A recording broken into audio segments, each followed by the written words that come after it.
하나 더 칭찬해야 되는데요. 오늘 찬양 너무 좋았습니다. 네, 아멘.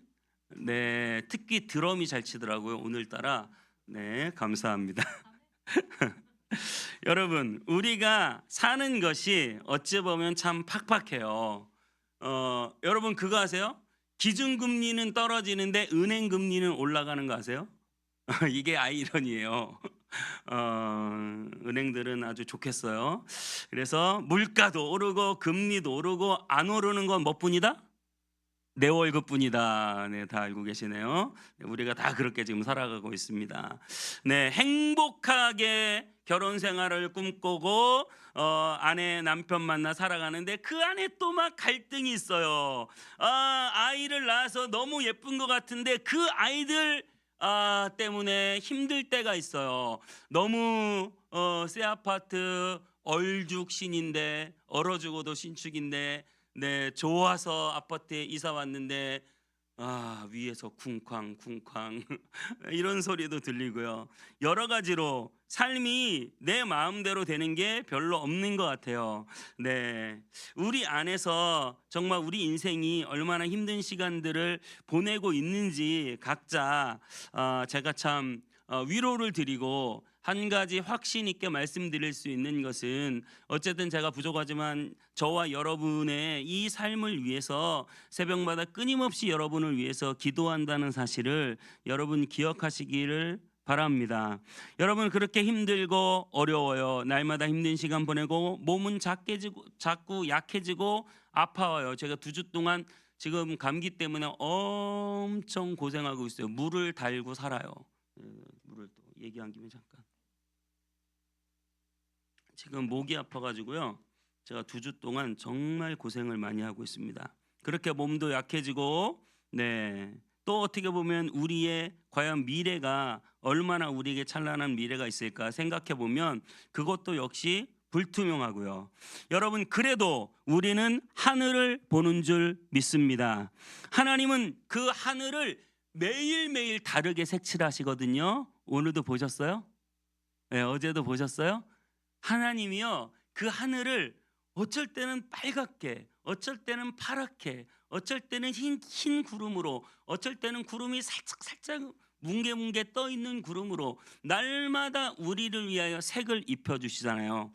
또 계절을 바꿔 주세요. 그래서 온 세상을 노랗고 빨갛게 단풍으로 물들이시고 하얗게 흰 눈으로 물들이셨다가 또 다시 푸르른 초록으로 물들이시는 이 놀라운 하나님의 섭리가 이 땅 가운데 가득해요. 제가 드림파크 답사를 가서 이렇게 아름다운 가을과 이 멋진 단풍과 이 푸르른 하늘을 우리에게 주셨는데 이거 보지 않고 찬양하지 않고 넘어가는 건 죄다라는 생각이 들었어요.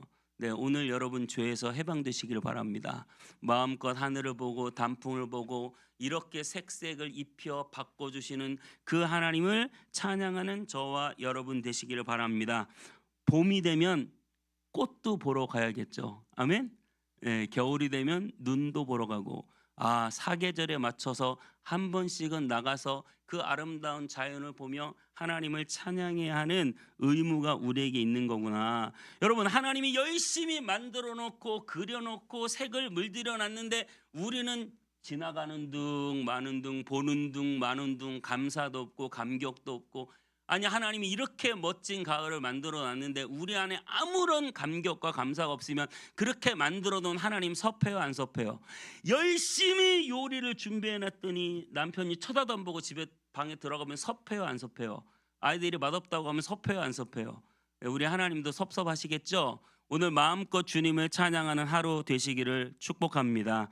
이 푸르른 계절에 그렇게 우리는 그 아름다운 나무를 보러 갈 거예요. 사진 네, 이 단풍이 지금 쫙 그 중에 이제 사진 하나 골라온 거예요.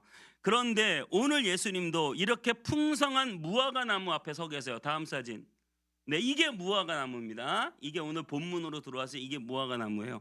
이 무화과 나무 앞에 예수님이 서 계신데 예수님이 왜 지금 이 시간에 여기 서 계신지 모르겠어요. 주님이 베다니에서 주무시고 예루살렘으로 다시 돌아오셨는데 새벽이었던 것 같아요. 그래서 배가 고프셨어요. 누구 집에 유하셨기에 아침도 안 드셨는지 모르겠어요. 보통 기도하기 위해서 새벽에 나왔을 것이라는 견해가 있어요. 여러분도 기도하기 위해 새벽에 나오시기를 축복합니다. 그리고 베다니의 집에 유숙하신 것이 아니라 길거리에서 노숙하셨을 것이다. 이런 견해도 있어요. 그래서 음식이 없을 수 있다는 거죠. 그래서 길가에서 무화과 나무를 딱 발견했는데 이 무화과는 6월에 열리거든요. 언제 열린다고요? 6월에. 근데 지금 이때는 6월절 시기이기 때문에 3월에서 4월경이었을 거예요. 그러니까 무화과는 3월에서 4월에 푸르른 잎을 내고 또 5월 정도 내면 그 안에서 열매가 살짝 싹을 틔우고 그리고 6월이 되면 그 열매가 풍성하게 맺어서 무화과 드셔보셨죠? 네, 우리나라에도 요즘 무화과 많이 나오잖아요. 별로 비싸지 않게. 네, 못 드셨으면 제가 사드려야 되나요? 네, 무화과. 그 무화과가 너무나 이 사람들에게 좋은 그런 음식인데 당연히 지금은 3월, 4월이기 때문에 무화과를 볼 수 있는 때예요, 없는 때예요? 볼 수 없는 때예요. 원래 이파리가 무성한 게 당연히 정상적인 상황이라고요. 그런데 예수님은 이파리가 무성한 그 무화과를 보시고 아니 열매가 없구나. 그러면서 갑자기 그 나무를 저주하신 거예요. 그래서 그 나무가 말라버린 사건이 오늘 본문의 사건이에요. 예. 오늘 이 본문의 사건을 보시면서 여러분 무슨 생각이 드세요? 아니 예수님 되게 고약하신 거 아닌가? 아니 당연히 그때 열매 없는 게 정상인데. 그래서 성경을 학문적으로 연구하는 자유주의 신학자들은 예수님이 아주 못되고 고약하다, 비합리적이다, 어떻게 이렇게 어이없는 행동을 하실 수 있나라고 예수님을 비판하기도 하셨대요. 그런데 여러분 과연 예수님이 이 잎만 무성한 무화과 나무를 아무런 이유 없이 저주하셨을까요? 왜 저주하셨죠? 잎만 무성하다, 열매가 없다, 배를 채울 게 없다. 여러분 잘 한번 영적인 의미를 생각해 보세요. 잎만 무성하고 열매가 없어서 배를 채울 수 없어요. 사람들은 배를 채우는 것을 추구할까요? 잎만 무성한 것을 추구할까요? 안목의 정욕, 육신의 정욕, 이생의 자랑을 전부인 줄 알고 살아가는 이 세상 사람들은 자신의 입만 무성하게 만들기에 바빠요. 여러분, 우리는 왜 살아가죠? 왜 그렇게 바쁘게 살아가죠? 무슨 일을 위해서 그렇게 달려가죠? 내 가슴팍에 훈장 하나 달려고, 이파리 하나 더 붙이려고, 좋은 학벌, 좋은 직업, 좋은 아파트, 좋은 차, 큰 건물, 입만 무성한 걸 자꾸 내 몸에 붙이려고 살아가는 거 아닌가요? 정작 그 속이 배가 고파, 그 속이 채워지지 않아. 겉으로는 화려해요. 저는 오늘 본문을 보면서 나만 장군이 생각났어요. 나만 장군은 아람 나라의 군대 장관입니다. 그의 가슴팍에는 수많은 훈장들이 달려 있어요. 수많은 전장에서 승리한 장군으로서 국가의 영웅이에요. 모든 국민들은 그를 칭송합니다. 아람 나라의 왕도 나아만 장군만큼은 국가의 보배로 생각해서 그가 원하는 건 다 들어줘요. 여러분 생각해 보세요. 엄청나게 휘황찬란한 갑옷을 입은 장군, 그리고 그 위에 수많은 전쟁에서 승리했다는 훈장을 달고 있는 장군, 수많은 사람들이 인정받고 칭찬하고 존귀하고 국가의 보배고 국가의 영웅이고 이 사람이 나라를 살렸고 그렇게 칭송받는 인생, 우리 모두가 다 꿈꾸는 인생. 멋지지 않습니까? 그런데 성경은 그에게 이런 결론을 내려요. 그러나 나병 환자더라. 그는 한센병, 옛날 말로 문둥병 환자예요. 모든 사람들이 박수치고 존경하고 휘황찬란한 갑옷을 입었는데 그 속 안에는 썩어 문드러지는 자신만 아는 고통을 가진 사람.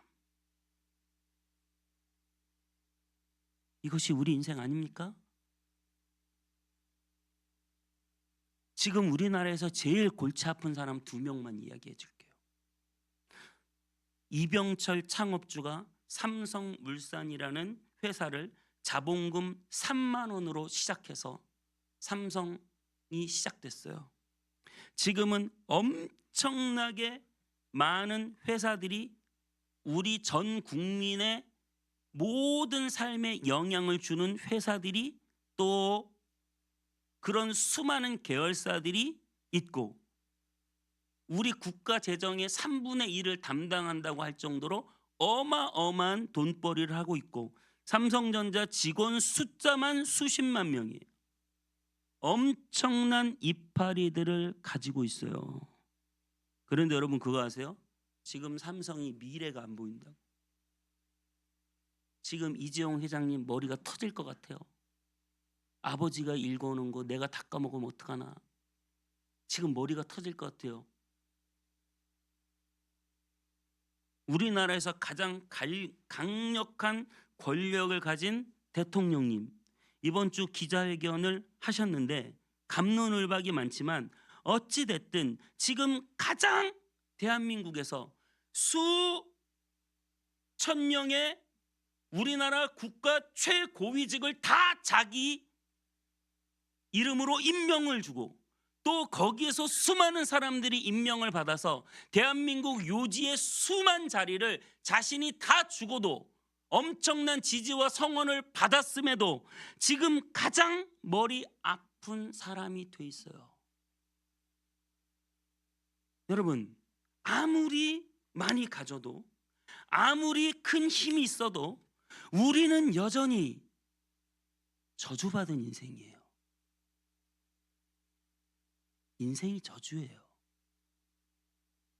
최근에 제가 아주 존경하는 한 목사님 목회를 너무 잘하시고 설교는 대한민국에서 최고시고 자녀들도 목사로 사역자로 사명을 감당하는 그리고 아름답게 은퇴하고 이제 편안한 노후를 보내는 그 목사님이 뭐라고 하시는 줄 아세요? 내 인생은 저주인 것 같다. 왜요? 그의 딸이 미국의 유명한 신학교를 나와 18년 동안 아버지 아래서 전도사 부목사로 사역하고 아름다운 가정을 꾸리고 자녀를 낳고 행복하게 사는 줄 알았더니 LGBTQ에 빠져가지고 동성애의 적극적 지지자가 돼가지고 아버지에게 반항하고 아버지는 나이가 들어서 지금 생각을 잘못하고 있는 거예요. 그렇게 싸우고 북치고 장구치고 다 했는데 딸이 절대 그 동성애 사상에서 돌아오지 않는. 그래서 이 목사님 절망에 빠졌어요. 그러면서 그렇게 외쳐요. 인생이 저주다. 인생이. 목회가 저주다. 수많은 목사님들을 만났어요. 최근에 2주간 세미나를 다니면서 저랑 같이 방을 이틀 동안 쓰신 목사님이 계세요. 한 방에서 같이 먹고 자고 이야기하는데 너무나 신기한 공통점들도 많고 많은 이야기를 나누는데 이분은 개척한 지 4년 만에 성도가 100명이에요. 그리고 약 2년 동안 그 3,000양 식당을 운영하셨어요. 엄청 사모님하고 둘이 고생했어요. 그 공로가 좀 인정받았는지 여러분 그 꿈 넘어 꿈이라는 프로젝트에 당첨이 돼가지고 한 대형교회에서 이 교회에 아무런 이유도 없이 4억을 지급해줬어요. 사학을 받고 더 열심히 목회하셔라. 너무 좋겠죠. 저는 신청했다 떨어졌습니다. 그분은 사학을 받았대. 제가 이런 거 좀 목사가 좀 그렇지만 목사님 손이라도 한번 잡고 내가 기를 받아야 되겠다고. 어떻게 사학을 받으셨냐고. 그래서 악수를 했어요. 이 돈 어떻게 써야 됩니까? 그랬더니 이거를 뭐 4년 5년 뭐 월세를 내도 되고 뭐 땅을 사도 되고 건물을 사도 되고 사학을 마음껏 쓰라고 했대요. 지금 열심히 그 돈을 쓰고 있대요. 근데 뭐라고 하는지 아세요? 목사님 너무 힘들어요. 저한테 그래요. 목회가 너무 힘들어요. 저한테 그래요. 사모님이 삼천냥 식당 운영하다가 공황장애 가 와버렸대요. 너무너무 힘들어서.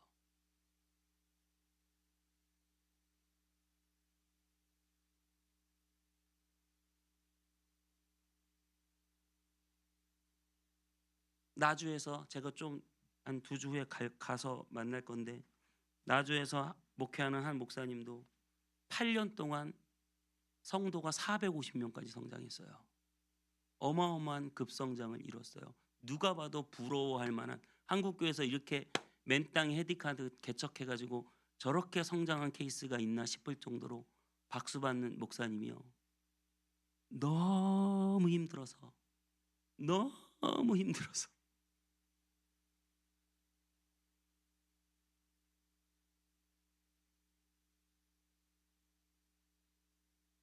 제가 괜히 제 푸념하는 것 같아서 죄송합니다. 여러분, 목회가 그렇게 만만치 않거든요.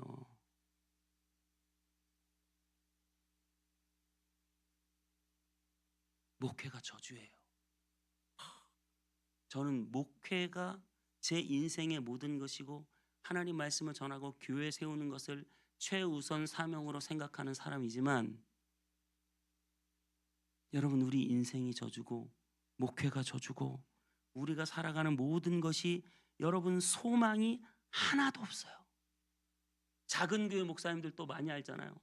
성도가 뭐 한 10명 20명 올라가다가 갑자기 문제가 생겨가지고 성도가 다 떠나고 성도 한 서너 명 남고 월세는 매달 200~300씩 나가야 되고 생활비는 해야 되고 교회가 존폐 위기에 있어서 지금 어떻게 살아야 할지 모르는 그런 목사님들도 많이 계세요.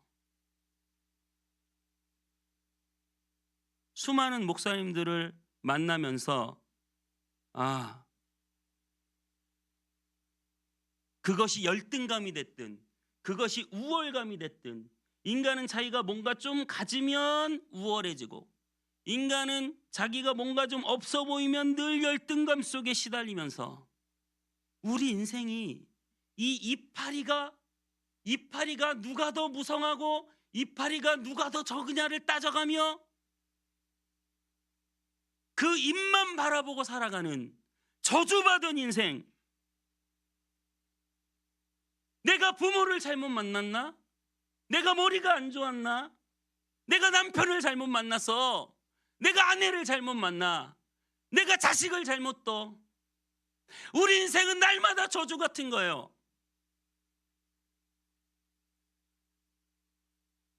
문제 없는 사람이 어디 있나요? 우리 모두는 다 그 저주에 사로잡혀 살아가고 있어요. 그런데 여러분, 기억하십시오.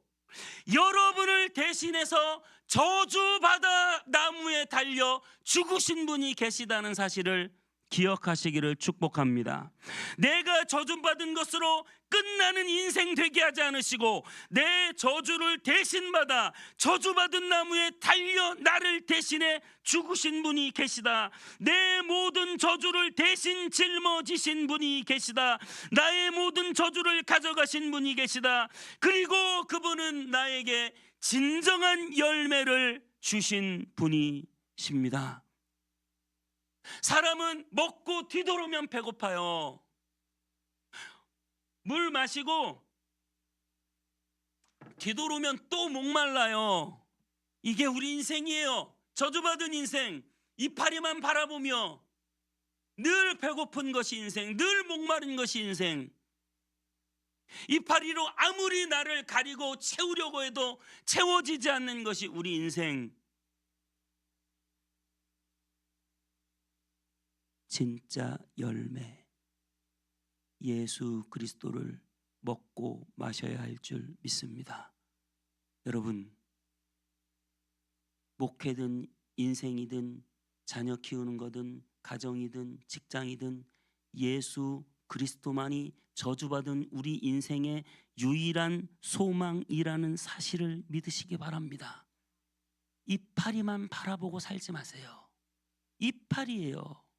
여러분, 저주받은 거예요. 어차피 최고의 권력자가 됐든 가장 돈 많은 사람이 됐든 서정희 목사에게 저 예수 믿지 않는 원불교에 다니는 저 이재용, 우리나라에서 제일 돈 많은 사람하고 예수 믿고 가난한 개척교회 힘들고 어려운 정말 저주받을 것 같은 목회를 한다고 그렇게 고통스러워하는 내 인생과 그 이재용과 바꾸어라, 바꿀 수 있느냐? 저는 절대 안 바꿉니다. 왜냐하면 내 안에는 비록 이파리로 저주받은 것처럼 보이지만 내 안에는 참된 예수 그리스도가 열매가 되어 나를 날마다 채우고 있고 내게 날마다 은혜를 주고 있기 때문에 우리는 바꿀 수 없는 줄 믿습니다.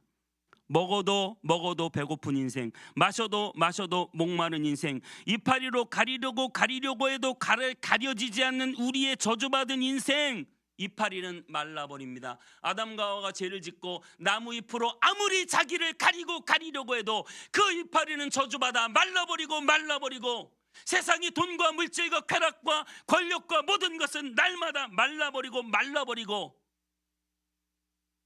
예수 그리스도의 피 묻은 가죽 옷만이 우리의 모든 죄를 덮어주셔서 우리의 저주받은 인생의 진정한 복으로 바꾸어 주실 줄 믿습니다.